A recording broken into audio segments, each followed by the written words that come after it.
Pai, também queremos colocar a vida do Júnior aqui em Tuas mãos, para que ele seja um instrumento, Senhor, usado por Ti, nesse tempo, nesse momento, para trazer aquilo que está no Teu coração. Que a Tua graça, Tua unção, Teu poder se manifeste através dele, Senhor. Também, Senhor, prepara os nossos corações para ouvir a Tua palavra, não só escutá-la, Senhor, mas ouvi-la e guardá-la e praticá-la, Senhor, em nossas vidas, para que assim, Senhor, nossa vida possa agradar a Ti. Em nome de Jesus, nós oramos, Senhor. Você pode dizer amém?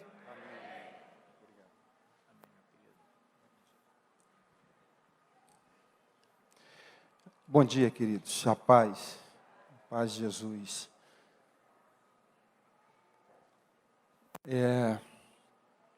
Esses dias, né?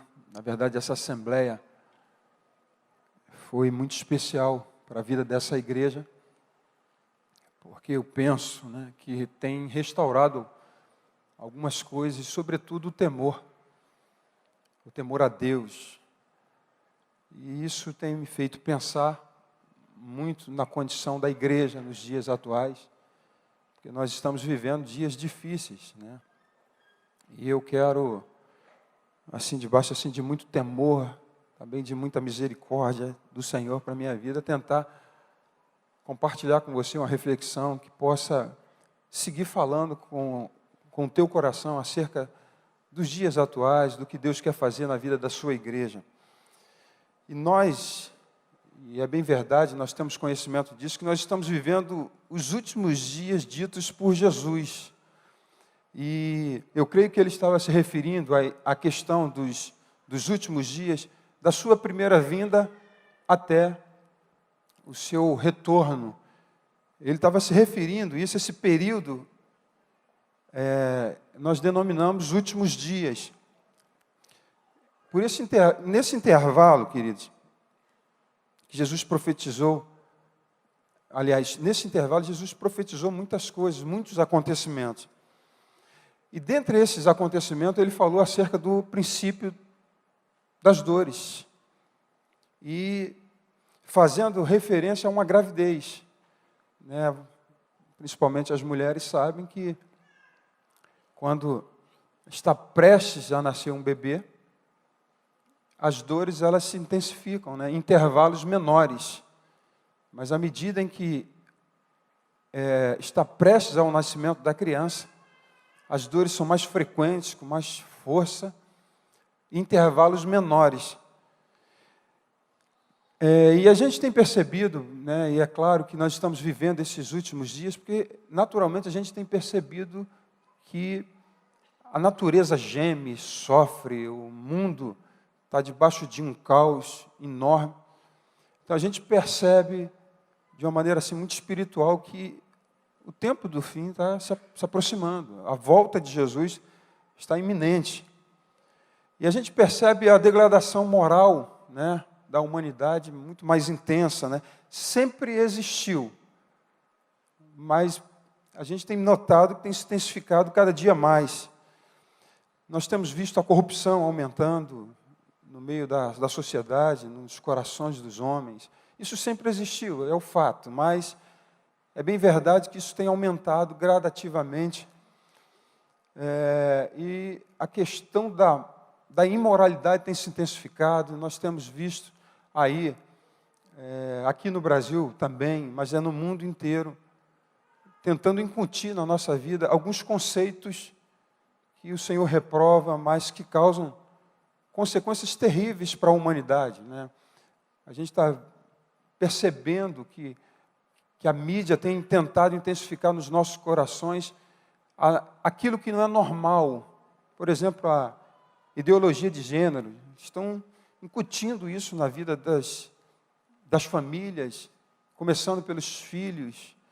A gente tem visto essa degradação moral, onde estão incutindo na sociedade a questão de aceitarmos a homossexualidade como algo normal, natural, quando, na verdade, Deus reprova tudo isso.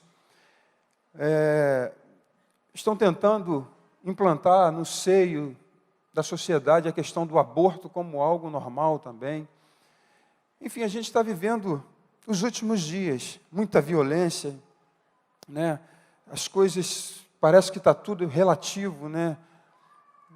Parece que tudo é normal, nada assusta, ou seja, na verdade eles querem incutir, né, esse sistema quer incutir no coração da sociedade essas coisas anormais, de uma maneira assim muito tranquila, né, tentando intensificar isso de uma forma natural, mas a gente sabe que isso produz consequências devastadoras nas famílias e na sociedade.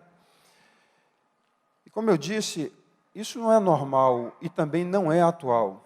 A gente vê, por exemplo, na crucificação de Cristo, trocando os valores, pegaram Jesus, alguém que só fez o bem, e trocaram a sociedade gritando, absorvendo Barrabás e condenando Jesus. E é assim que tem acontecido ao longo dos séculos, dos séculos, dos séculos.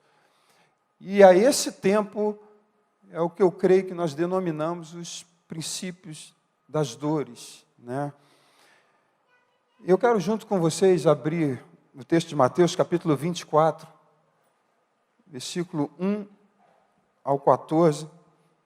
Como é um texto muito extenso, eu quero já ler, e você acompanhe comigo, por favor. No Monte das Oliveiras, achava-se Jesus assentado, quando se aproximaram dele os discípulos, em particular, e lhe pediram: diz-nos quando sucederão essas coisas, e que sinal haverá da tua vinda e da consumação do século. E ele lhes respondeu: vede que ninguém vos engane, porque virão muitos em meu nome, dizendo: eu sou o Cristo, e enganarão a muitos. E certamente ouvireis falar de guerras e rumores de guerra. Vede, que não vos assusteis, porque é necessário assim acontecer. Mas ainda não é o fim. Porquanto se levantará nação contra nação, reino contra reino, e haverá fomes e terremotos em vários lugares. E aí, conjugando esse texto, né, dando uma parada para depois a gente continuar, em Lucas 21, 11, ele agrega algumas outras coisas, dizendo assim: haverá grandes terremotos, epidemias e fome em vários lugares, coisas espantosas e também grandes sinais do céu. E aí, voltando para Mateus, porém tudo isso é o princípio das dores. Então sereis atribulados e vos matarão, serei odiados de todas as nações por causa do meu nome. E aí parece que Jesus, ele agora direciona a palavra especificamente para os discípulos, para a vida dos discípulos, né?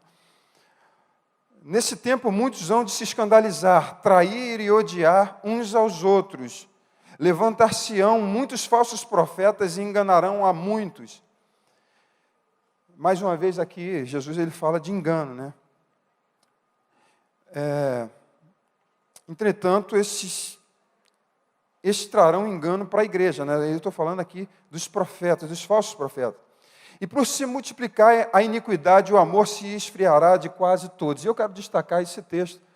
Você pode repetir comigo? Diga assim: e por se multiplicar a iniquidade, o amor se esfriará de quase todos. Você pode mais uma vez falar comigo? Diga assim: e por se multiplicar a iniquidade,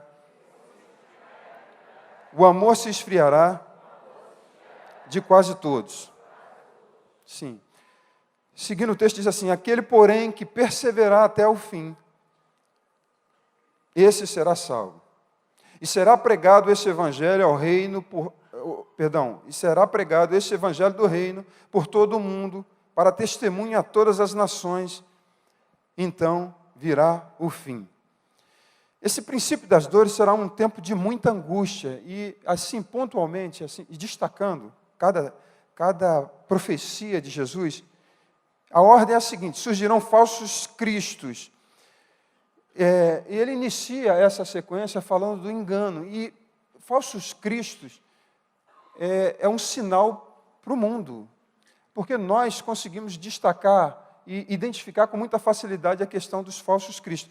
Ao longo aí dos tempos, a gente tem identificado com muita facilidade. Por exemplo, o Henry Christian, né? Henry Christus. Esse automaticamente a igreja bateu o olho e já identifica que é um falso profeta, né?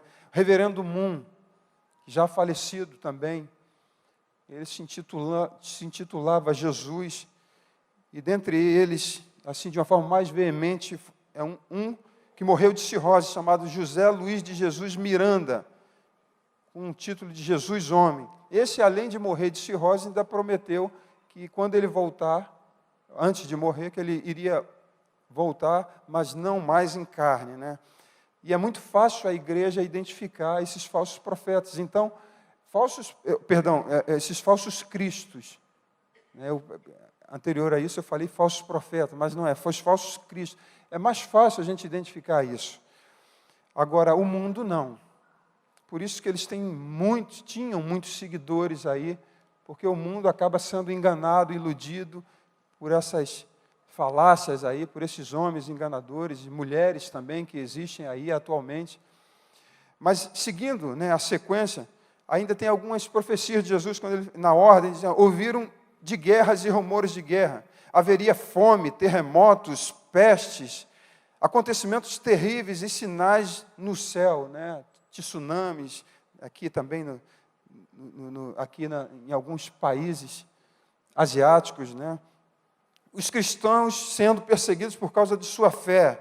É claro que serão perseguidos aqueles que, pela sua fé genuína, não é qualquer fé, qualquer tipo de fé, aqueles que vivem de fato com uma vida piedosa, uma vida buscando a santidade do Senhor Jesus, estes com certeza serão perseguidos. E aí surgirão os falsos profetas. Esse sim é um problema para a igreja, né? E principalmente para uma igreja despreparada, uma igreja que não tem a sua vida pautada nas Escrituras. E aí os falsos profetas que serão introduzidos no meio do corpo, no meio da igreja, esses sim terão mais facilidade de enganar o povo de Deus. Se não vejamos alguns textos aqui, Mateus capítulo 7, versículo 15, Jesus falou assim, olha, guardai-vos dos falsos profetas que vêm a vós disfarçados em ovelhas, mas interiormente são lobos devoradores. Pelos seus frutos os conhecereis. Colhe-se porventura uvas dos espinheiros ou figos dos abrolhos? Assim toda árvore boa produz bons frutos, porém a árvore má produz frutos maus. Uma árvore boa não pode dar maus frutos, nem uma árvore má dar frutos bons. Toda árvore que não produz bom fruto é cortada e lançada no fogo. Portanto, pelos seus frutos os conhecereis. Então, Jesus, ele já alertando, ele estava falando para que nós, a igreja de Cristo, pudesse ter o cuidado de se guardar dos falsos profetas, né? Porque eles se colocarão entre nós como lobos, disfarçados como lobos, como ovelhas, mas na verdade são lobos vorazes. E claro, com o tempo a gente vai percebendo os frutos e, consequentemente, quando a gente vê os frutos maus, a gente vai conseguir identificá-los no meio do corpo. Mas até então, muito estrago já ocorreu até identificarmos esses falsos guias, esses falsos profetas. Romanos 16, 17, 18, Paulo diz assim, rogo-vos, irmãos, que noteis os que promovem dissensões e escândalos contra a doutrina que aprendestes. Desviai-vos deles, porque os tais não servem a Cristo nosso Senhor, mas a seu ventre, e com palavras suaves e lisonjas enganam os corações dos inocentes. O que nos guarda dessa inocência, de fato, é viver uma vida piedosa, uma vida pautada nas Escrituras, um conhecimento prático da palavra de Deus. E é por isso que isso se faz necessário a gente se aplicar na palavra, porque, consequentemente, nós iremos identificar com muita facilidade qualquer espírito enganador, né? Pedro disse assim, em 2 Pedro capítulo 2, versículo 1, mas houve também entre o povo falsos profetas, como entre vós haverá falsos mestres, os quais introduzirão encobertamente heresias destruidoras, negando até o Senhor, que os resgatou, trazendo sobre si mesmo repentina destruição. E nós temos percebido que há uma onda de secularização, né, atuando no meio da igreja. Eu tenho lido muito sobre isso, tenho identificado muitas coisas, que tem sido, principalmente na música, né, eu tenho percebido aí que na música cristã, em momentos como esse, tem alguns músicos que estão adotando as músicas seculares para adorar o Senhor em meio à reunião da igreja e no seu dia a dia, até no seu devocional, como se fosse uma coisa muito natural. E não se escandalize, são pessoas muito conhecidas aí, pessoas que têm influenciado o povo de Deus e que eles adotam assim de uma maneira muito pontual, muito natural, como se fosse a coisa mais normal do mundo. E não é só isso. Consequentemente, o povo que tem acolhido essas pessoas, tem visto essas questões também de uma forma muito normal. E levam isso para a sua vida e vão influenciando outros. Assim como a questão da música, a gente tem notado, por exemplo, também que muitas festas do povo cristão têm sido assim uma coisa lastimável, como se fosse a coisa mais natural do mundo, as coisas seculares.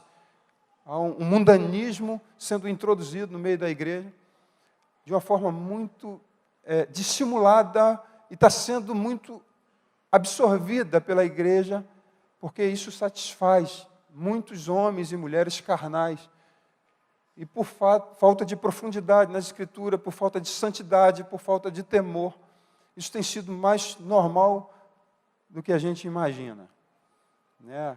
As pessoas saírem para jantar, para um restaurante, e a bebida alcoólica faz parte do cardápio, né? Vamos dizer assim, das refeições, e aí se pedir cerveja e qualquer outro tipo de bebida alcoólica tem sido muito natural. E eu não estou dizendo e pontuando aqui o que é pecado ou não, estou querendo dizer o que é secularismo e o que é mundano. E essas questões, muitas vezes, têm sido introduzidas por falsos mestres, falsos profetas. Se você observar na internet, está recheada de ensinos relacionados à questão do dízimo, de homens e mulheres avarentos, e eles, por não darem nada, nem ofertarem, e por não obedecer os princípios, eles acabam ensinando isso e influenciando muitas pessoas, e pode ter certeza, vai encontrar eco sempre, sempre vai encontrar eco. Se pessoas são dadas à questão da música secular, de bebida, e encontra mestres ensinando essas coisas, pode ter certeza que aonde ele for, ele carregará multidões. Porque pessoas estão absorvendo isso, querem isso, não querem muito compromisso com a santidade, não querem muito compromisso com a devoção ao Senhor, que está relacionada à piedade, enfim, tem sido assim. Tem sido cada dia mais complicado a vida da igreja. E aí essa assembleia para mim tem sido muito pontual, muito sugestiva pelo Senhor, porque mexeu com todos nós, de pessoas que talvez estavam vivendo de uma maneira assim, muito sem compromisso com o Senhor. E é importante, às vezes, o Senhor nos dá uma sacudida, uma mexida, para nos fazer acordar. Mas eu penso que a maior característica de um falso profeta é falar aquilo que as pessoas querem e gostam de ouvir. Né? Paulo chega ao ponto de dizer em Timóteo que nos últimos dias as pessoas teriam como comichão em seus ouvidos, e eles estariam procurando mestres que iriam falar, e que o que eles iriam falar satisfariam as suas próprias cobiças. E a coisa tem sido assim. Você encontra muitas pessoas indo atrás de profetas, pastores, mas que aquilo que eles vão falar, vão simplesmente conjugar com aquilo que está no coração delas. E é por isso que você encontra lugares lotados, reuniões públicas lotadas, porque as pessoas que estão falando, ministrando, não têm confrontado o estilo de vida mau que muitas pessoas estão vivendo. Pelo contrário, não existe comprometimento com nada relacionado à santidade de Deus, e as pessoas irrompem para esses lugares, porque eles sabem que ali eles podem até de alguma maneira obter as bênçãos do Senhor sem nenhum envolvimento com as suas vidas, sem nenhum comprometimento com nada. E aí você encontra uma questão que não é a realidade da igreja, lugares lotados, porém pessoas vazias. homens que ministram, que têm as suas vidas cheias de bens, mas seus corações são frios, são corações, de fato, divorciados de tudo que representa Deus. E esses falsos profetas, esses falsos mestres, eles deturpam as Escrituras. Eles pegam textos fora de contexto e saem por aí enganando. Então, o que eu quero fortalecer é que, se os falsos cristos são sinais para o mundo, os falsos profetas são sinais que enganarão o povo de Deus. E é por isso que tem muitas pessoas, inclusive entre nós, que vivem alguns conceitos enganosos. Porque quando a gente percebe, vai conversando com algumas pessoas, a gente também consegue identificar que tem sido inserido alguns conceitos de nada a ver, isso não é nada disso. Eu acho que você está sendo radical demais e por aí vai. E a verdade é que não alcançou esses conceitos aqui. É porque existe, principalmente na mídia, está liberado todo tipo de informação das piores possíveis e que vai agradar todo tipo de coração. E aí tem pessoas que vão pesquisar simplesmente para encontrar força nos seus argumentos, porque satisfaz os seus próprios corações.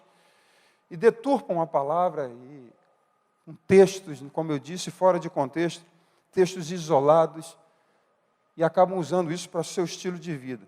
Isso me faz lembrar, por exemplo, Jeremias, no que se refere aos falsos profetas, de que Jeremias falava uma coisa e vinham os outros falsos profetas, que falavam aquilo que o rei queria, que a população queria.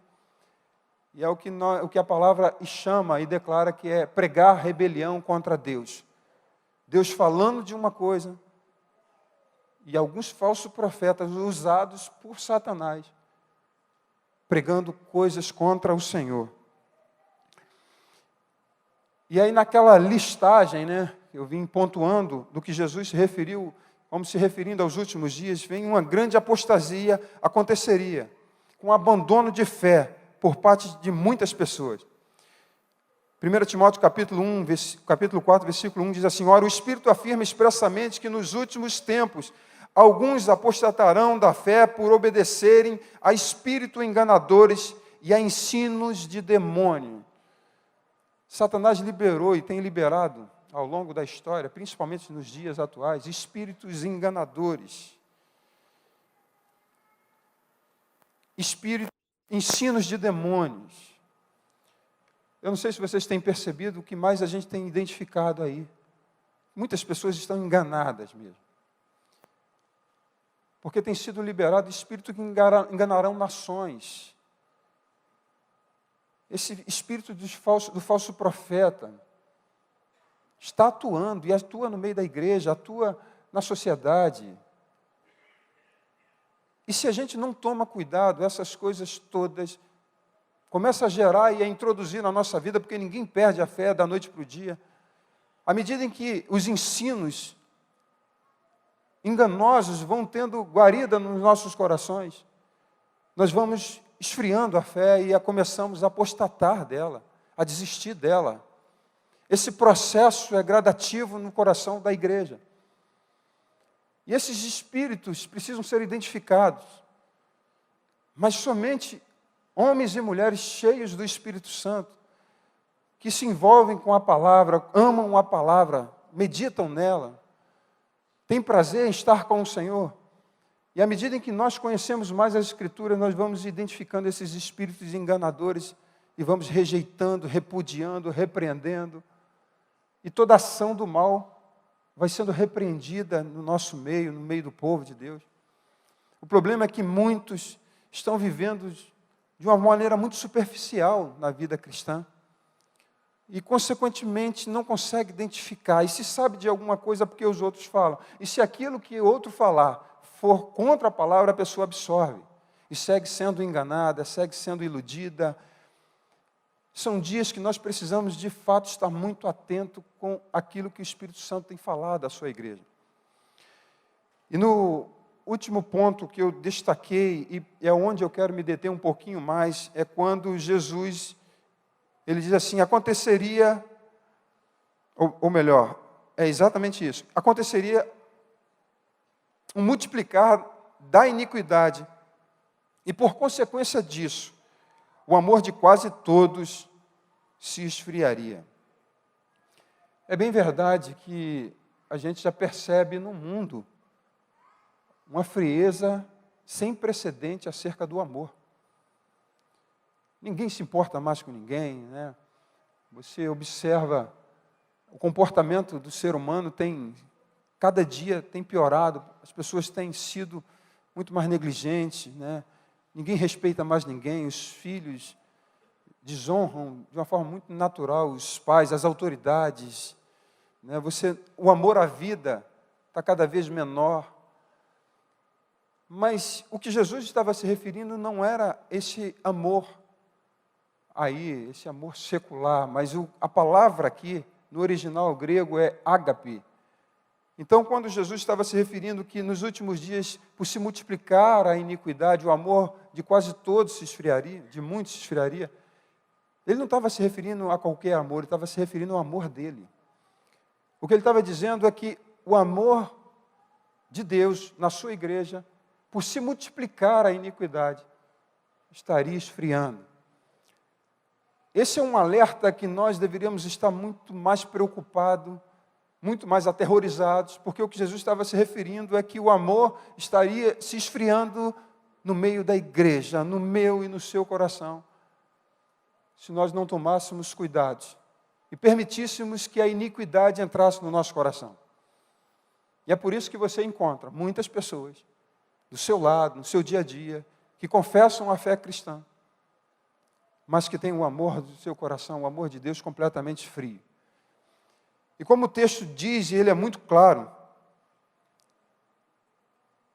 o amor, a causa do amor se esfriar, tão somente é multiplicar a iniquidade. Agora, o que é a iniquidade? E é importante você compreender isso, porque é possível que eu e você, na manhã desse dia, a gente precisa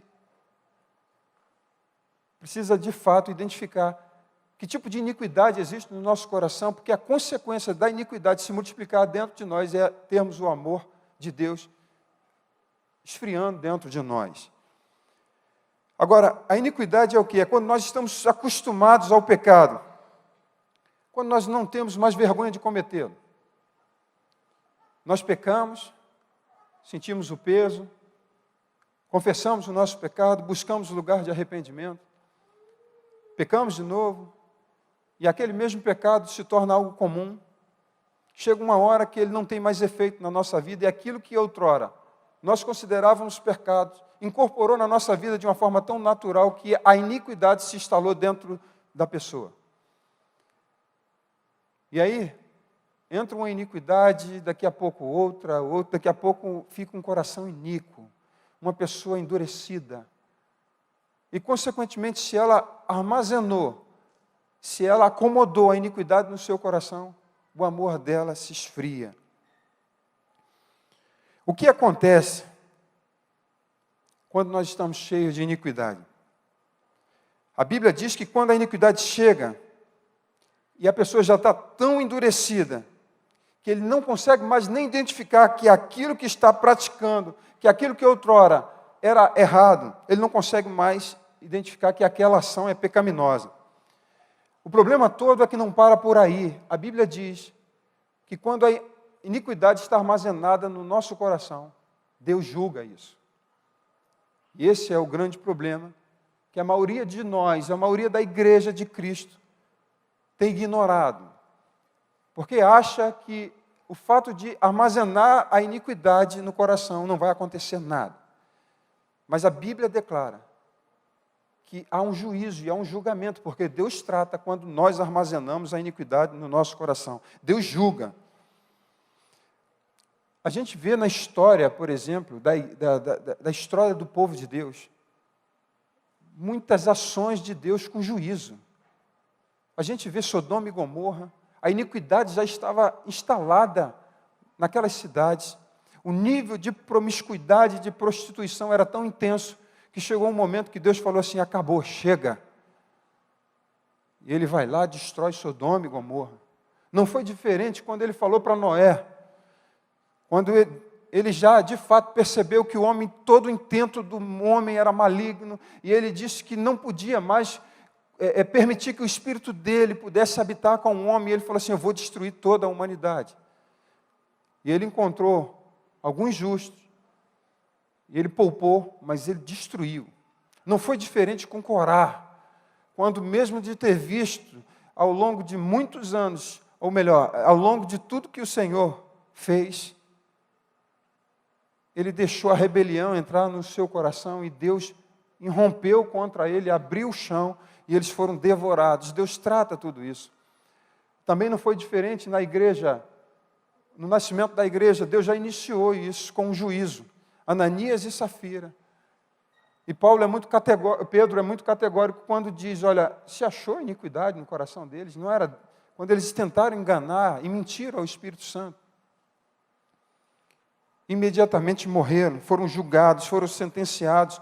O que eu quero dizer, queridos, é que se de alguma maneira nós armazenarmos a iniquidade no nosso coração, isso não vai ficar de qualquer jeito. Deus trata todos nós. Eu lembro de quando meu trabalho secular, trabalhava no banco, e na agência matriz, do lado tinha um motel. Trabalhava na 1º de março, e tinha um motel. E de repente a gente soube da notícia que o motel havia desabado. E só morreu um casal. Era um senhor, aproximadamente 70, não lembro exatamente a idade, 70, e com uma jovem senhora de 45, se eu não me engano, ambos casados com outras pessoas. E o motel caiu, o prédio caiu, desabou, só esse casal morreu. Eu fiquei sabendo depois que nenhum os parentes daquelas duas pessoas, ninguém foi ao sepultamento, porque descobriram o adultério de ambos. E eu fiquei pensando na ocasião, eu falei, olha, Deus julgou isso. Deus sentenciou essas duas pessoas, porque chegou um momento que perderam o temor. Perderam o temor. E Deus não permite que isso fique impune. Nós estamos lidando com um Deus santo, um Deus justo, um Deus que nos ama, Deus que tem zelo pela sua santidade, preserva a sua santidade, Ele preserva a sua palavra. Ele não nos comprou por acaso e não foi de qualquer maneira. A Bíblia declara que Jesus Cristo nos comprou não com sangue, não com ouro ou prata, mas o preço que foi pago para o nosso resgate foi o seu precioso sangue. Então, alguém que nos resgatou com um preço tão valioso como esse, não vai nos tratar de qualquer maneira, não vai permitir que vivamos uma vida sem nenhum comprometimento, pelo contrário, Ele vai sempre exigir de nós vivermos no nível que Ele quer que vivamos. A grande questão é que muitos estão vivendo uma vida cristã sem temor, vivendo uma vida cristã, absorvendo e guardando a iniquidade no seio do seu interior, achando que nada vai acontecer.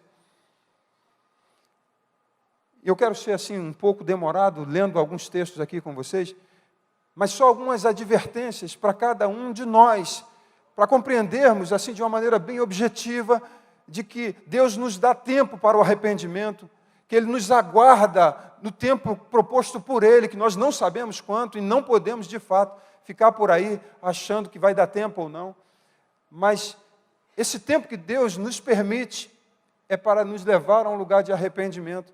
Mas se não houver arrependimento, Ele vai entrar com juízo, com a ação dEle. Porque Ele não permite e Ele não admite vivermos uma vida de qualquer jeito na presença dEle. Em carta à igreja de Éfeso, capítulo 2, versículo 6, diz assim: tenho, porém, contra ti que abandonaste o teu primeiro amor. A continuação diz assim: lembra-te, pois, de onde caíste, arrepende-te e volta à prática das primeiras obras. E se não venho a ti e moverei do teu lugar o teu candeeiro, caso não te arrependas. Ele declara o julgamento. E esse julgamento é condicional. Se você não se arrepender, eu vou vir contra você. A carta à igreja de Pérgamo diz assim: tenho todavia contra ti algumas coisas, pois pois que tens aí o que te sustenta a doutrina de Balaão, o qual ensinava a Balaque a armar ciladas diante dos filhos de Israel, para comerem coisas sacrificadas aos ídolos e praticarem a prostituição. Outro sim, também tu tens o que da mesma forma sustentam a doutrina dos nicolaítas. Portanto, arrepende-te, senão venho a ti sem demora, e contra eles pelejarei com a espada da minha boca. Mais uma vez, o Senhor é categórico, é bem específico, de que Ele mostra o nosso caminho errado, mas Ele aponta, de fato, o caminho da restauração, e se não houver caminho da restauração, Ele segue com um juízo sobre a vida daqueles que Ele já alertou. A igreja de Tiatira diz assim: tenho, porém, contra ti, o toleraste que essa mulher Jezabel, que a si mesmo se declara profetiza, não somente ensina, mas ainda seduz os meus servos a praticar a prostituição e comer coisas sacrificadas aos ídolos. Dei-lhe tempo para que se arrependesse. Ela, todavia, não quer arrepender-se da sua prostituição. Agora, olha só no verso 22 e 23. Eis que a prostro de cama, bem como em grandes tribulações, os que com ela adulteram, caso não se arrependam das obras que ela incita. Matarei os seus filhos, e todas as igrejas conhecerão que eu sou aquele que sonda mentes e corações, e vos darei a cada um segundo as vossas obras. O que eu quero destacar aqui é que dê-lhe tempo para que se arrependesse. Eu quero poder, de fato, levá-los a pensar e a refletir, porque é possível que muitos que estejam aqui ainda estão nesse processo de que, no tempo em que Deus deu para arrependimento. Essa assembleia que nós passamos agora, recentemente, tem me gerado muito temor. Por quê? Porque eu não sei o que Deus pode fazer com essas pessoas que seguem vivendo obstinadamente no pecado, sem nenhum receio do que Deus pode irromper contra eles. E as pessoas seguem, mas a gente está falando de pecados grandes, vamos dizer assim, a ponto de algumas pessoas serem excluídas. Mas nós podemos armazenar a iniquidade no nosso coração, que são pequenas coisas. Mas essas pequenas coisas podem nos levar a apostatar da fé. E esse processo gradativo na nossa vida pode nos levar a total apostasia e também vivermos debaixo de um juízo iminente de Deus. A igreja de Laodiceia diz assim, o Senhor: assim porque és morno e nem és quente nem frio, estou a ponto de vomitar-te da minha boca. Pois dizes, estou rico e abastado e não preciso de coisa alguma, e nem sabes que tu és infeliz, sim, miserável, pobre, cego e nu. Antes de ler a questão do juízo, mas quando o Senhor diz assim, olha, eu vejo que tu és morno e nem és quente nem frio, eu estou a ponto de vomitar-te da minha boca, eu fico pensando que é Deus tendo náusea.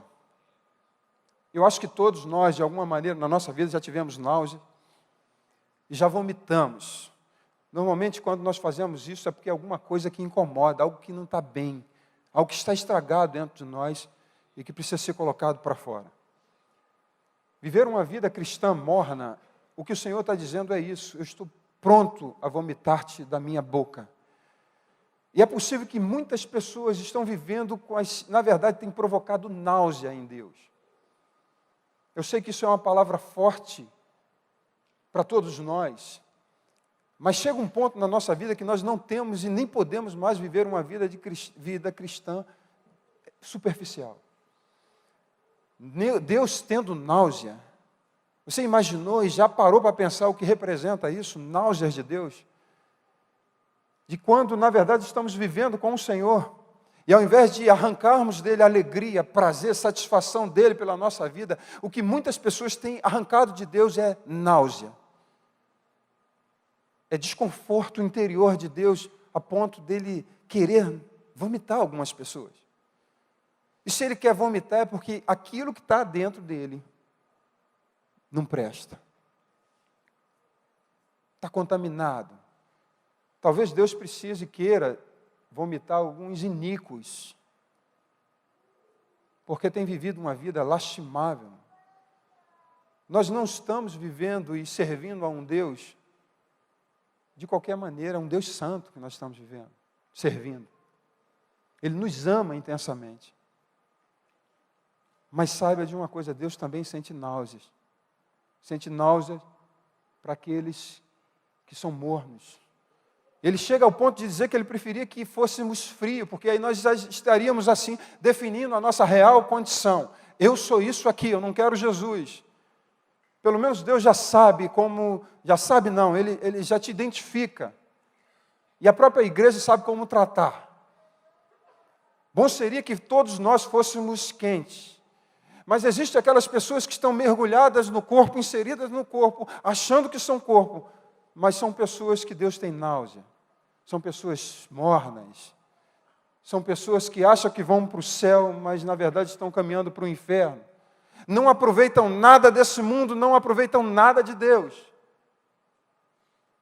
E se nós estamos de verdade vivendo em Cristo Jesus, nós temos que aproveitar tudo que Deus tem para nos dar aqui nessa terra, porque aqui simplesmente é o início de uma longa temporada que iremos viver com o Senhor, ou melhor, uma longa eternidade que iremos viver com o Senhor.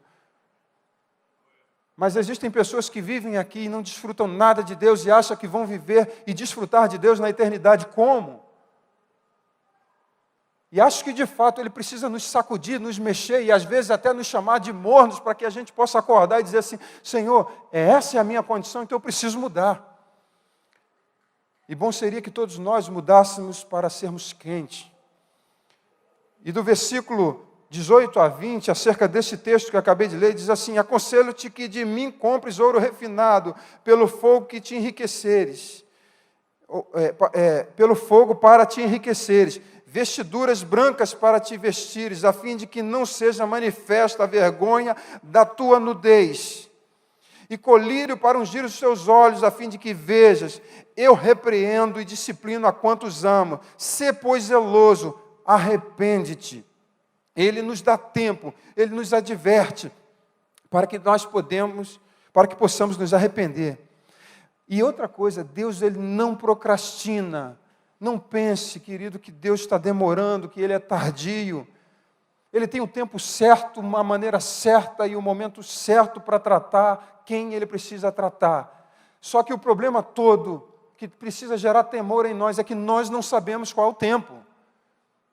Pode ser hoje, pode ser você saindo daqui, Deus comece a liberar o tratamento que Ele precisa dar, porque Ele nos deu tempo de arrependimento.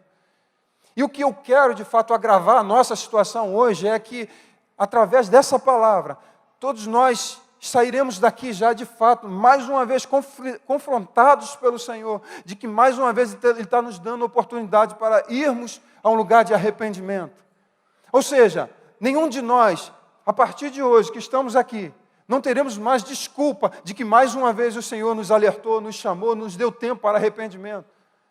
E é possível que muitos saiam daqui ainda dispostos a viver mais um tempo nas suas iniquidades, no seu pecado, na falta de temor. Mas a verdade é que pode ser a qualquer momento o juízo de Deus, nós podemos nos deparar com o juízo de Deus. Isso precisa gerar em nós temor.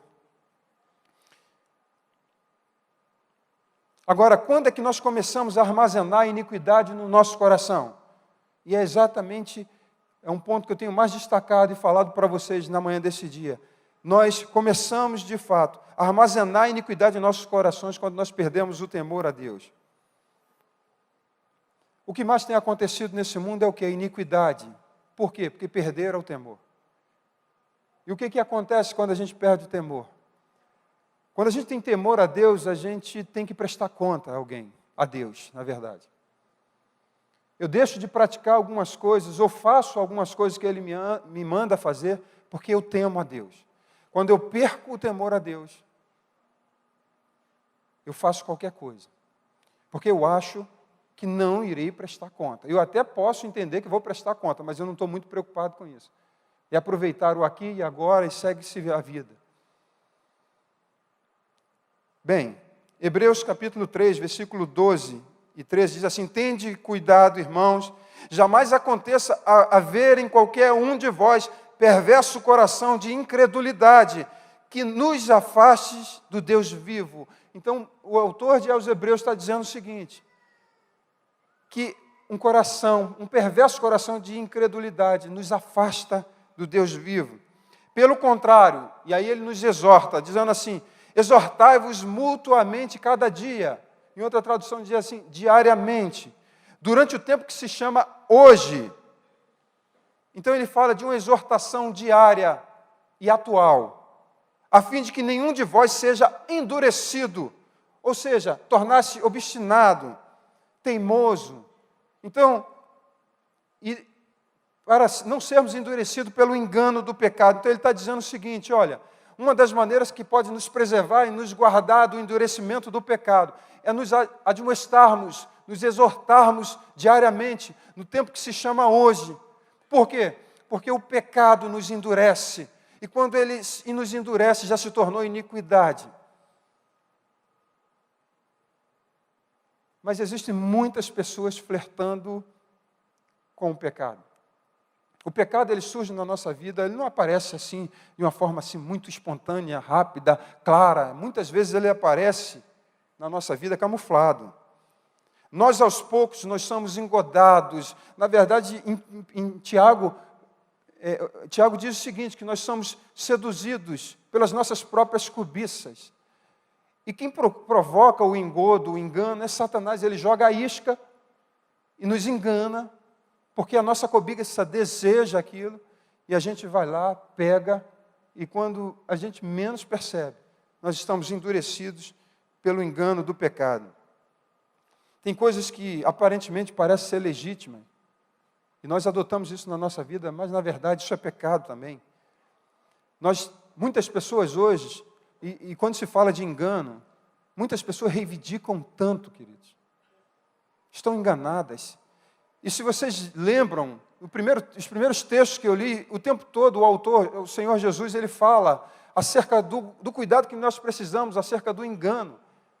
E me diga uma coisa, mais perigoso do que os falsos profetas, mais perigoso do que os falsos cristos, do que os espíritos enganadores, a Bíblia declara que o nosso coração é extremamente enganoso e mais corrupto do que todas as coisas. Muitas vezes o nosso coração enganoso acha que coisas e algumas determinadas atitudes são legítimas, mas nós às vezes estamos sendo completamente enganados pelo nosso coração. E se tem uma coisa que Jesus nos alertou é acerca do engano. Nós temos visto hoje, essa aqui, e eu louvo ao Senhor, nós somos uma igreja de relacionamento. Isso nos preserva e nos guarda muito, isso é uma bênção, o relacionamento nos protege. Quando o nosso relacionamento ele nos afeta, a primeira coisa, tem algum problema no nosso relacionamento, a primeira coisa que nós fazemos é nos afastar do relacionamento. Por quê? Porque sem luz não há comunhão. E qual é a grande questão que eu quero chamar a tua atenção sobre isso? É porque se a gente tem o entendimento de que a admoestação diária, todos os dias, né, no tempo que se chama hoje, e o autor diz que nós temos que nos admoestarmos mutuamente, todos os dias, no tempo de hoje, significa que nós, mais do que nunca, nos dias atuais, que é uma correria louca, nós precisamos estar juntos. E parece que nós estamos caminhando na contramão dos princípios que um dia foram introduzidos na nossa vida. Nós somos uma igreja de relacionamento que temos nos relacionado muito pouco. Temos buscado muito relacionamento de grupos pequenos, mas a nossa vida diária de relacionamento do dia a dia, de sentar, de comer junto, de poder abrir o coração, isso tem caído em descrédito no meio dessa igreja. Agora, se a gente não entender e compreender e valorizar o que o autor diz, que o que nos preserva de sermos iludidos pelo engano do pecado é estarmos juntos. Se faz necessário a gente buscar tempo, porque a gente tem tempo quando a gente quer.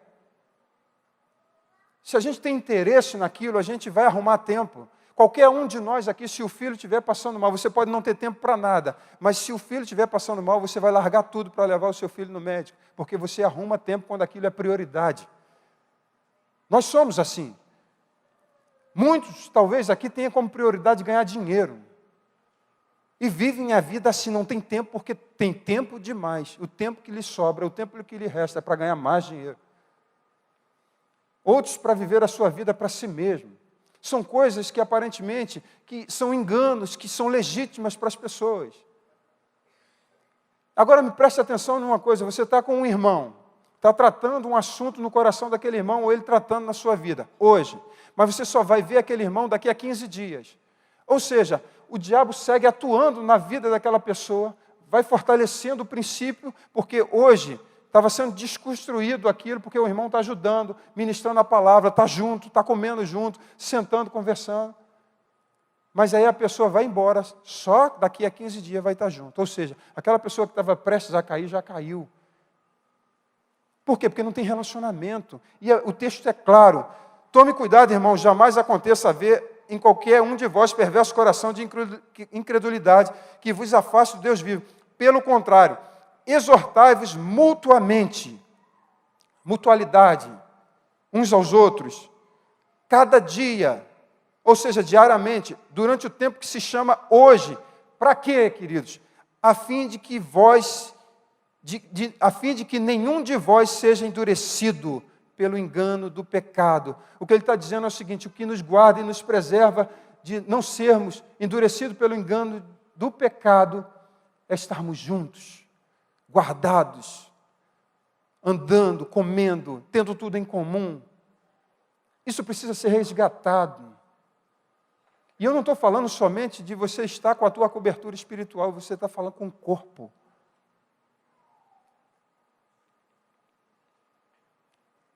Quantas pessoas estão exatamente agora armazenando muita coisa no seu coração?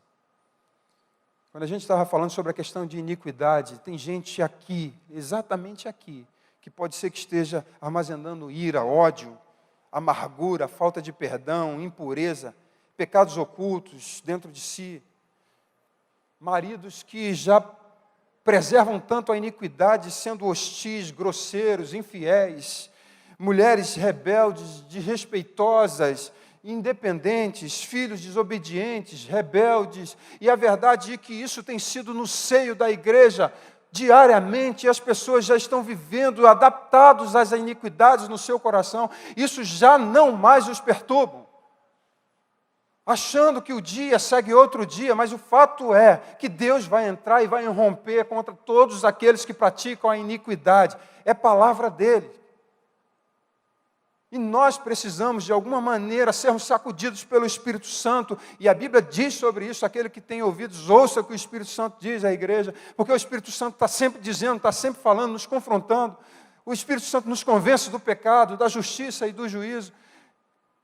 Mas chega uma hora em que, quando nós não damos mais ouvido à voz do Espírito Santo, ele vai entrar com um tratamento. Nós temos que levar em consideração o que Jesus falou. Nós não podemos, de fato, seguir vivendo sem achar que nada disso tem importância. É bem verdade que Deus nos ama.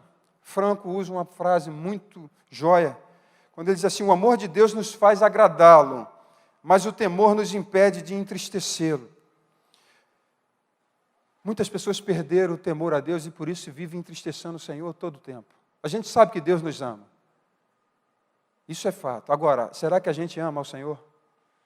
Porque se eu amo ao Senhor, eu vou ser impedido de entristecê-lo.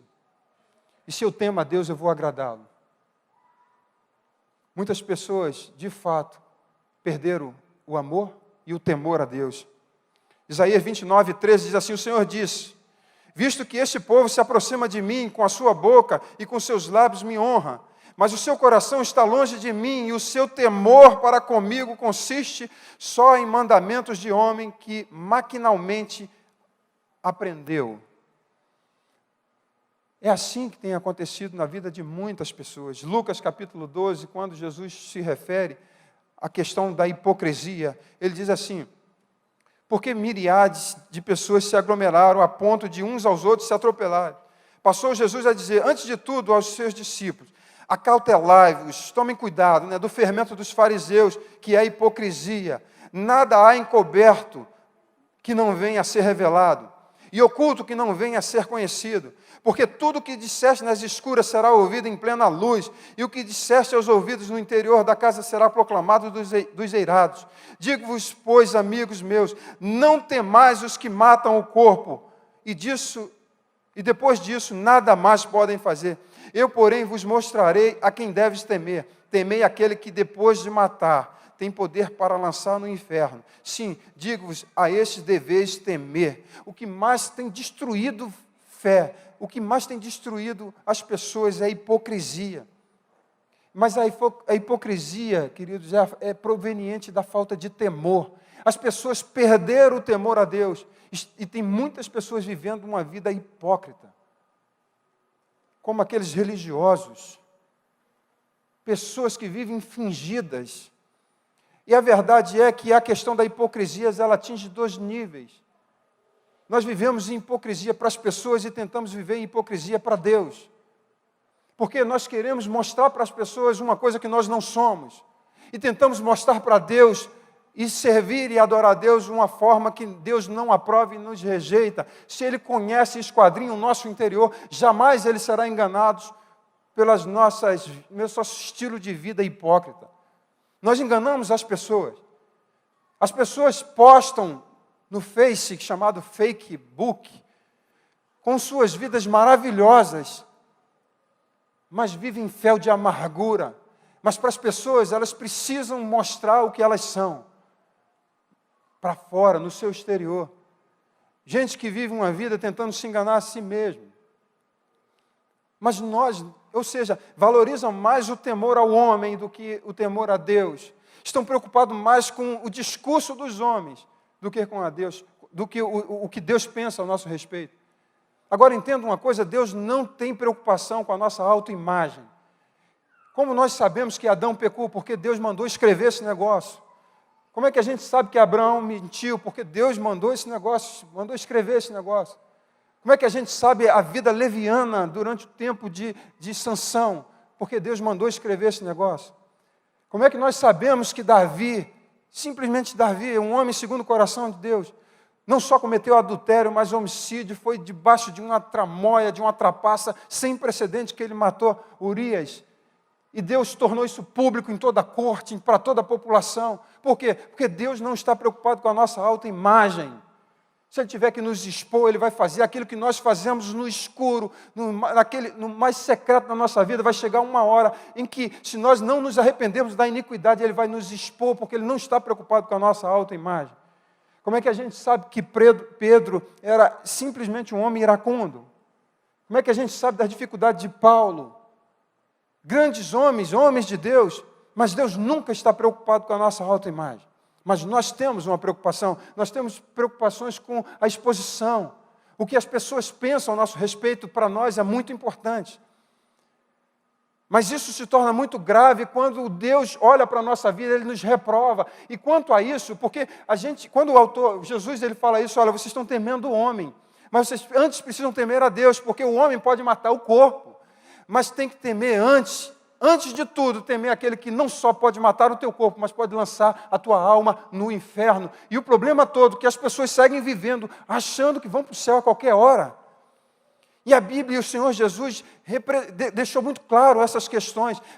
Com esforço, a porta é estreita. E ele diz assim, olha, aqueles que se aproximarão dele, ele fala assim, apartai-vos de mim, vós que praticais a iniquidade, porque eu nunca vos conheci. Ou seja, aqueles que vivem praticando a iniquidade, a condenação é certa, porque ele mesmo declarou, qualquer um que vive na prática da iniquidade, não ocupará o reino de Deus, não tomará posse do reino de Deus. E é bem verdade isso que nós temos hoje vivido com um montão de gente hipócrita. Você quer matar a fé de alguém? Seja hipócrita com ela. Eu lembro de uma cena de um filme, né? Muito, ao mesmo tempo, impactante, mas divertido até, né? Para não falar outra coisa, é no filme Tropa de Elite, acho que é na questão do político, e parece que o comandante, o capitão Nascimento, ele teve uma incursão errada, mataram muitas pessoas, e aí no filme faz um almoço e tem alguns políticos sentados, comendo, querendo a cabeça do Capitão do Nascimento. E aí quando ele entra no restaurante, as pessoas percebem, identificam que é ele, e todo mundo fica de pé e começam a aplaudi-lo. E aí ele, muito constrangido, ele agradece, cumprimenta aquele pessoal, e ele vai chegando próximo dos políticos que queriam a cabeça dele. Mas antes que ele chegasse até aqueles políticos, os políticos se levantam e vão até ele, e como vê a população toda aplaudindo, eles vão lá e abraçam e falam, em outras palavras, o seguinte: olha, ele fez isso, foi com nosso apoio, nós estamos aprovando. Isso é hipocrisia. Essa cena retrata muitas cenas hoje aqui, de muita gente que vive uma vida hipócrita, achando que Deus não vai expor. Deus vai nos expor. Olha, queridos, não tem um de nós aqui que de alguma maneira já não tenha armazenado tanto a iniquidade que não tenha sido exposto pelo Senhor. Se eu pudesse, e tivesse tempo para falar com vocês, eu iria mostrar para vocês algumas áreas da minha vida que o Senhor, eu vivendo de uma maneira hipócrita, escondendo algumas coisas, e o Senhor vai lá e trata e Ele expõe. Por quê? Porque não ficará nada encoberto e oculto que não venha a ser revelado. É uma promessa do Senhor. Se Ele disse que nada ficará oculto, não ficará. E o Senhor Jesus, Ele diz assim, temos que temer antes, aquele que pode nos matar e lançar nossa alma no inferno. Ele mata, sim. É um engano achar que o Senhor não mata. Ele já inaugurou a igreja, eu citei isso aqui, já matando 2 pessoas, Ananias e Safira. Nós não estamos vivendo e servindo a um Deus de brincadeira.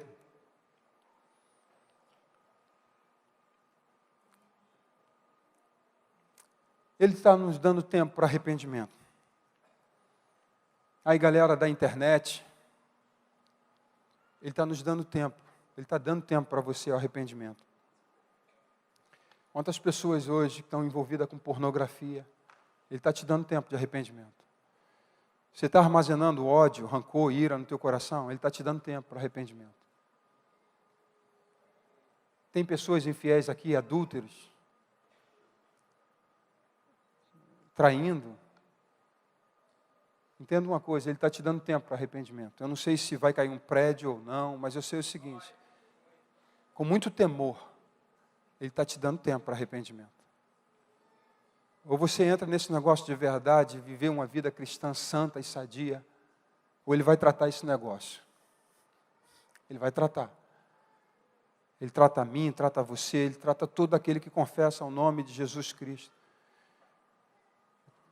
Eu talvez esteja falando isso para algumas pessoas aqui que precisam, de fato, ter uma mudança de postura. Queridos, eu não estou falando isso de qualquer jeito, com muito temor e tremor, porque eu não estou em condição diferente de ninguém aqui. Todos os dias eu tenho que pedir ao Senhor para que Ele esquadrinhe e examine o meu coração, para que me dê um coração reto, para que eu não viva e armazene iniquidade dentro do meu coração, porque isso vai me fazer apostatar da fé. E se algum dia eu já entreguei a minha vida há muitos anos, eu não quero passar a minha vida inteira e chegar no final não perseverar, porque o autor, o Senhor Jesus, Ele declarou que aquele que perseverar até o fim será salvo. Nós só seremos salvos se permanecermos fiéis até o fim. Nós não podemos loucamente fazer e tomar o absurdo de entrar num barco para transpassarmos para outro lugar e não alcançarmos e ancorarmos no outro porto. Talvez muitos aqui estejam naufragando na fé.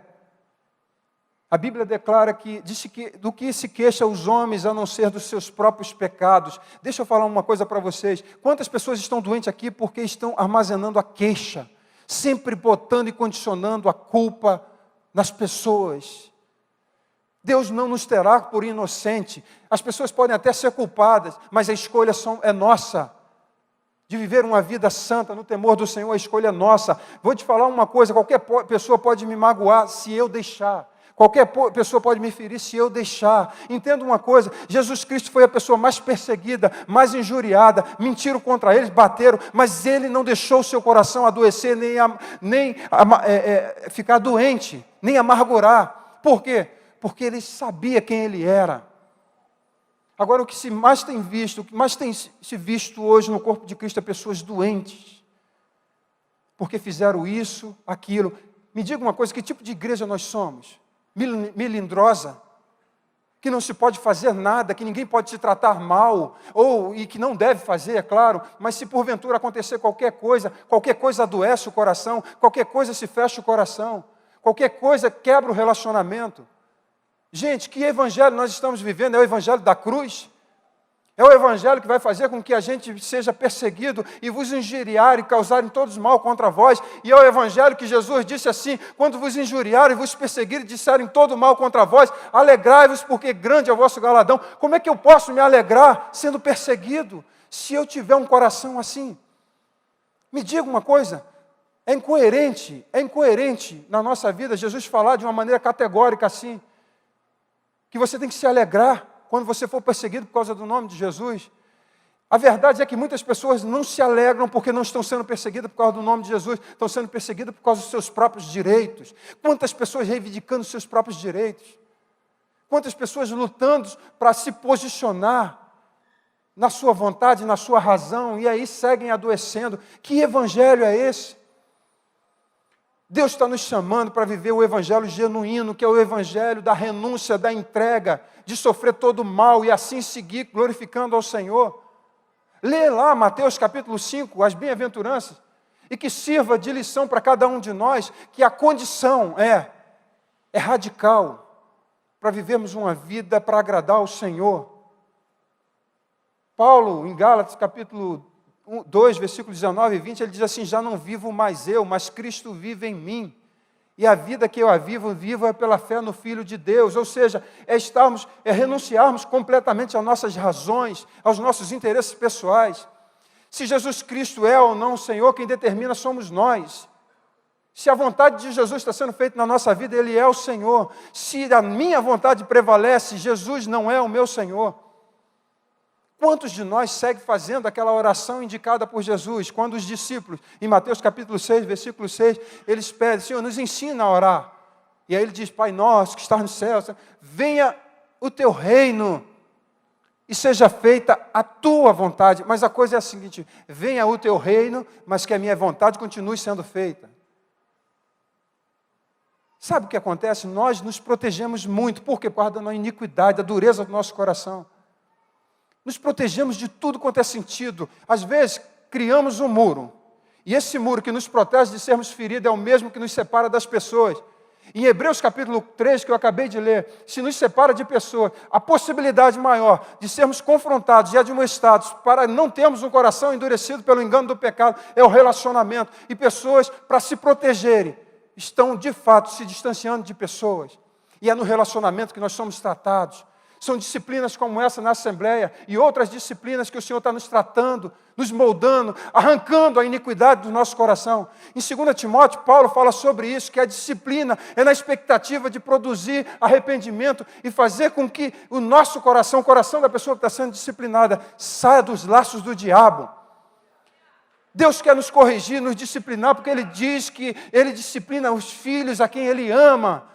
E pessoas não querem ser disciplinadas, logo não são filhos, são bastardos. E é bem verdade que muitas pessoas que estão aqui não são filhos, são bastardos. Quer ser tratado como um filho? Aceita a correção, disciplina, deixa ele bater em você porque é por amor. Porque ele não quer a tua alma no inferno. Ele não quer a nossa alma no inferno, Ele nos resgatou para levar para Ele, para a glória dEle. E esse processo de vida, de limpeza, de transformação, temos que arrancar a hipocrisia da nossa vida. A hipocrisia nos impede de temer a Deus. Ou melhor, o temor, a falta de temor, faz com que a gente seja hipócrita. E o Senhor quer de fato restaurar o temor dEle na nossa vida. Amém, queridos? Quando éramos pequenos, já estou encerrando já, a gente não tem senso de perigo. A gente vê o fogo, a criança ela não tem medo, ela vai lá e coloca a mão no fogo. Mas quando ela sente que queima, ela fica com medo. Nós já somos adultos, temos as nossas faculdades já exercitadas, né? Temos entendimento, a gente não coloca a mão no fogo porque a gente sabe que vai se queimar. Eu estou exemplificando isso para dizer o seguinte: a Bíblia diz que Deus é amor, mas Ele é fogo. E a gente não pode achar que esse fogo que é capaz de nos consumir, e que no momento oportuno, que no tempo que Ele está nos dando, se a gente não se arrepender, Ele vai entrar com o seu fogo e queimar toda a palha. Deus quer e Ele precisa restaurar o temor no meu e no teu coração. Como eu disse, Deus é amor, mas Ele é fogo consumidor. A hipocrisia é uma palavra usada por atores. Mas Deus não nos chamou para a gente atuar nesse mundo. A nossa vida não é um teatro, a nossa vida é real, é verdadeira. Tem muitas pessoas hoje vivendo de máscara, atuando muito bem. Como eu disse, na internet atuam maravilhosamente. Atuam no dia a dia. Chegou a hora da gente tirar todo tipo de máscara que está dentro de nós. Essa máscara no coração, porque o exterior simplesmente representa o que está no interior. Além de se fazer necessário a gente ser confrontado pelo Espírito Santo na nossa vida, eu quero ousadamente desafiar algumas vozes proféticas que estão entre nós. Vozes que se calaram ao longo da vida por algum tipo de medo ou de preocupação e deixaram de denunciar o pecado. Porque talvez ficaram julgados, ou talvez foram julgados, ou talvez porque perceberam que as pessoas não ouviam mais. Mas eu quero te dizer que hoje, se você é uma dessas vozes proféticas, o Espírito Santo, o Senhor Jesus, Ele conta com você. Jeremias, ninguém ouvia Jeremias. Mas nós estamos vivendo nos tempos do fim. Mesmo sem ser ouvido, Jeremias continuou pregando, continuou denunciando o pecado. Mesmo apanhando, mesmo sofrendo, Jeremias continua assim. Porque importa agradar a Deus do que ao homem. Você, discipulador, você irmão, tem visto teu irmão em iniquidade, no pecado. A possibilidade para esse irmão está nas tuas mãos também. Se você está vendo o ímpio, a Bíblia declara sobre isso em Ezequiel, que você tem que dizer o caminho mau que ele está andando, mas também está falando daquele que é justo, que está indo para o caminho perverso. Você não pode se calar vendo alguém se perdendo. A gente não está lidando com uma vida atual, a gente está falando de vida eterna, gente. Então se faz necessário uma postura dessa igreja e da igreja de Jesus, para que de verdade a gente entre nesse negócio vivendo uma coisa séria. Amém, queridos? Você pode ficar de pé em nome de Jesus?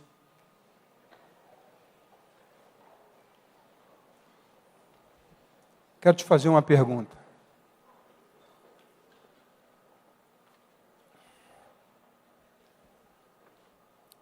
Qual o testemunho que Deus tem sobre você? Qual o testemunho que Deus tem sobre você?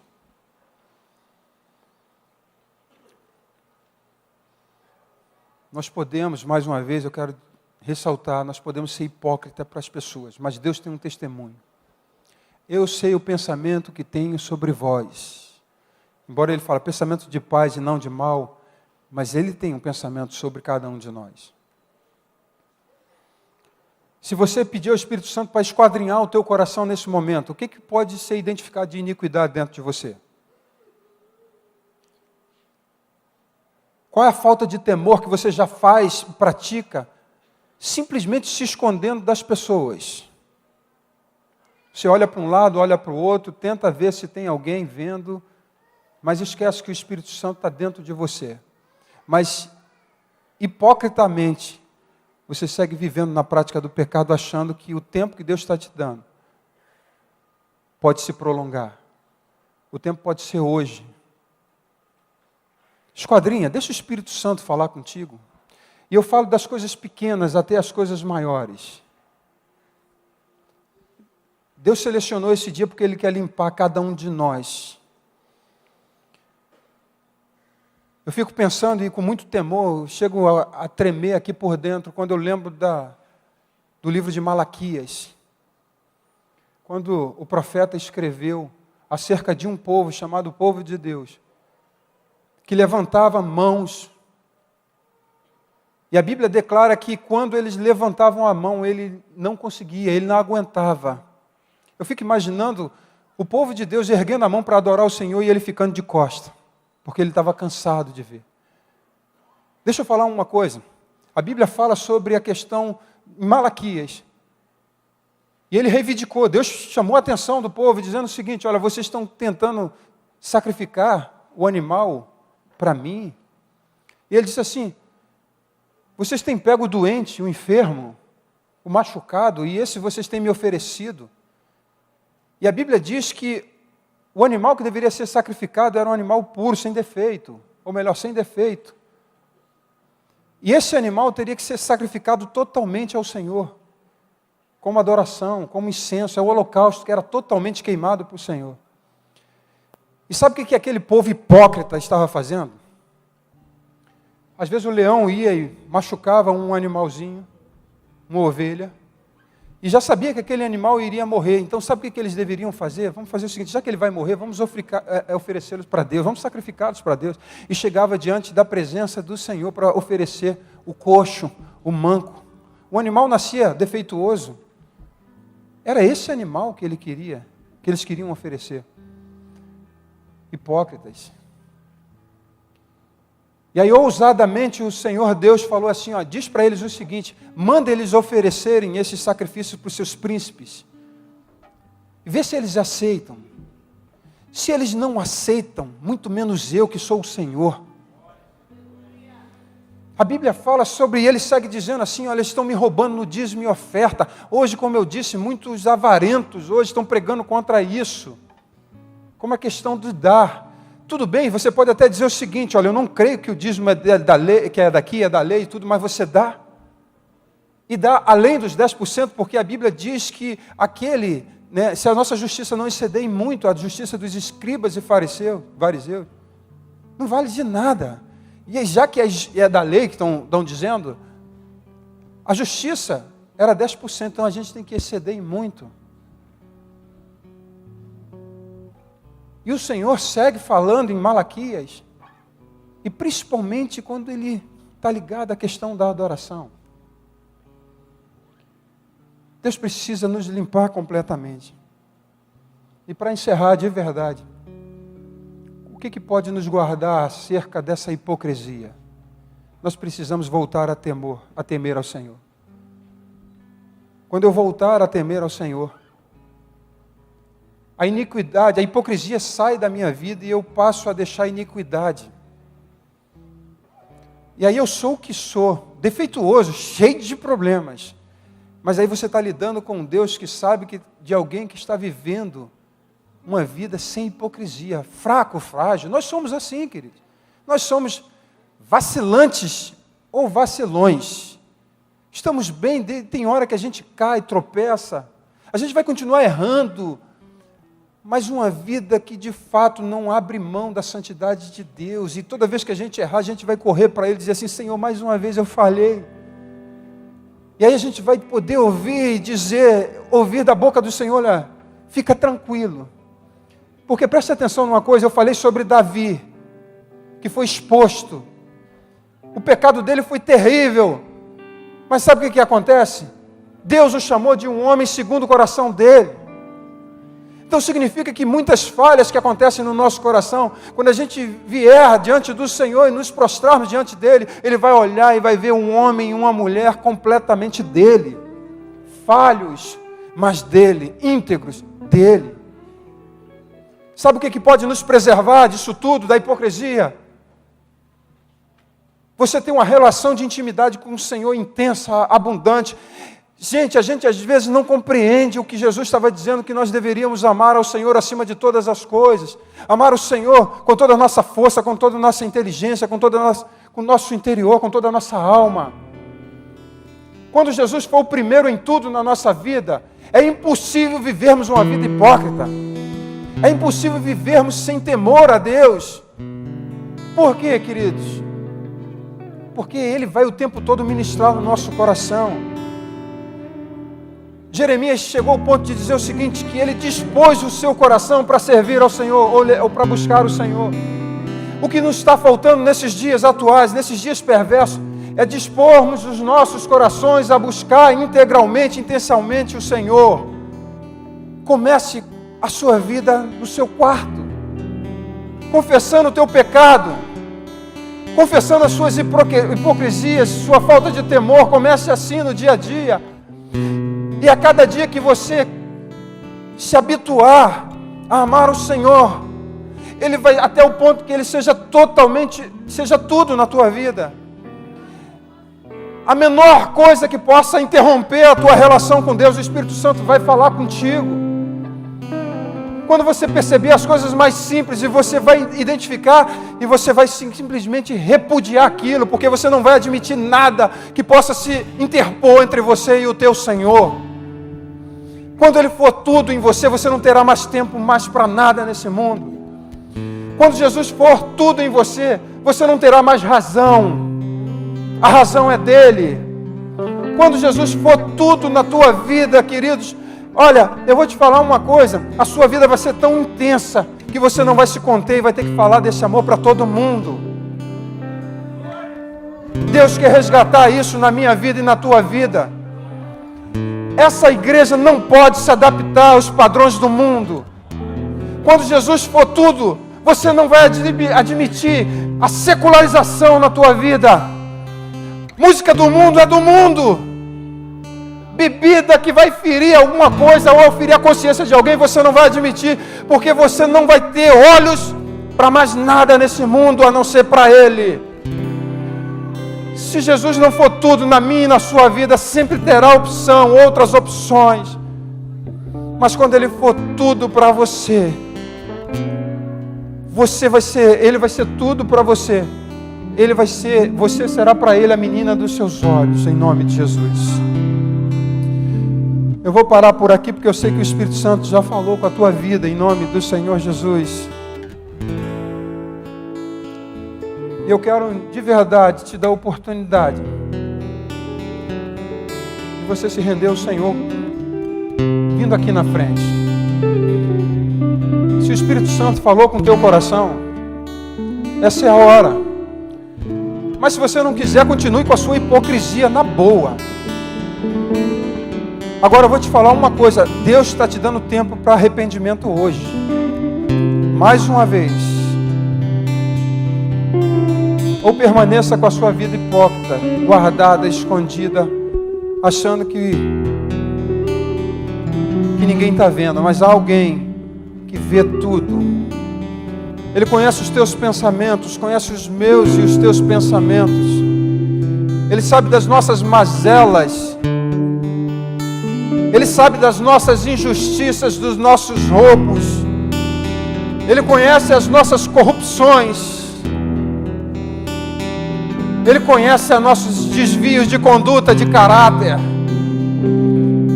Ele conhece a minha e as suas mentiras. Dê-lhe tempo para que se arrependam. Feche os teus olhos agora, em nome de Jesus. Ainda há tempo de você vir aqui, como reconhecimento de que você precisa desesperadamente mudar de atitude. Que você precisa de fato viver uma vida em Cristo Jesus que lhe agrade. Fazemos dessa canção a nossa oração. O fogo que consome, que destrói, mas é o mesmo que nos purifica e que nos limpa, Senhor. Pai, que esse fogo venha sobre nossas vidas até que a Tua imagem, Senhor, nos purifique de tal maneira até que a Tua imagem seja refletida através de nós, Senhor. Por isso, nesse momento, se faz necessário que sejamos limpos, Senhor, completamente, espírito, alma e corpo, sejamos plenamente irrepreensível para a glória do nome do Senhor Jesus. Pai, eu quero te fazer um pedido especial por esses amados que vieram aqui na frente, porque entenderam, o Espírito Santo mais uma vez ministrou aos seus corações, que entenderam, Senhor, que não querem e não podem permanecer do jeito que estão, Senhor, mas querem ser transformados e renovados no poder do Espírito Santo, Senhor. Eu quero te pedir em nome de Jesus, que o sangue de Jesus Cristo, teu Filho, Pai, venha purificá-los de todo o pecado, Senhor. Que eles sejam livres e libertos para ir e dar muitos frutos. Que os olhos do seu entendimento sejam iluminados para compreender a grandeza do Senhor, a revelação acerca de Jesus e acerca deles mesmos, Senhor. Em nome de Jesus. Que todo engano, toda mentira, todo sofisma do diabo seja arrancado, Senhor, das suas vidas. Que as vendas dos seus olhos sejam tiradas em nome de Jesus. Que as cadeias, as prisões, Senhor, que os têm, Deus, aprisionados, Senhor, caiam por terra em nome de Jesus. Que um novo estilo de vida, que uma vida santa, uma vida piedosa se inicie hoje, que hoje seja um memorial, Senhor, um novo tempo, Senhor, se inicie na vida dos teus filhos para a glória do teu nome. Eu quero te pedir, Senhor, que a vida de cada um deles nunca mais seja a mesma, Senhor. Que eles jamais sejam permissivos, Senhor, que jamais sejam procrastinadores, Senhor, que jamais venham armazenar a iniquidade nos seus corações, nem a falta de temor, nem permitam que a hipocrisia, Senhor, venha imperar em suas vidas. Pelo contrário, Senhor, que o temor do Senhor, que é a coisa que nos impede de pecar, possam estar, Senhor, todos os dias nas suas vidas até aquele grande dia, Senhor. Então eu te peço nesse momento que todo espírito enganador seja repreendido em nome de Jesus. Que toda mentira do diabo caia por terra em nome de Jesus. E todo conceito humano, tudo aquilo que foi cavado por eles próprios, Senhor, em nome de Jesus, que venha a sensatez, em nome de Jesus. E eu declaro, para a glória do teu nome, que mais uma vez o inimigo foi derrotado, Senhor. Mais uma vez Satanás foi envergonhado, e mais uma vez o Senhor venceu, em nome de Jesus. Aleluia, aleluia. Glória seja dada ao teu nome, Senhor. Recebe nossa adoração, recebe nossas palmas, recebe o louvor que lhe é devido, Senhor.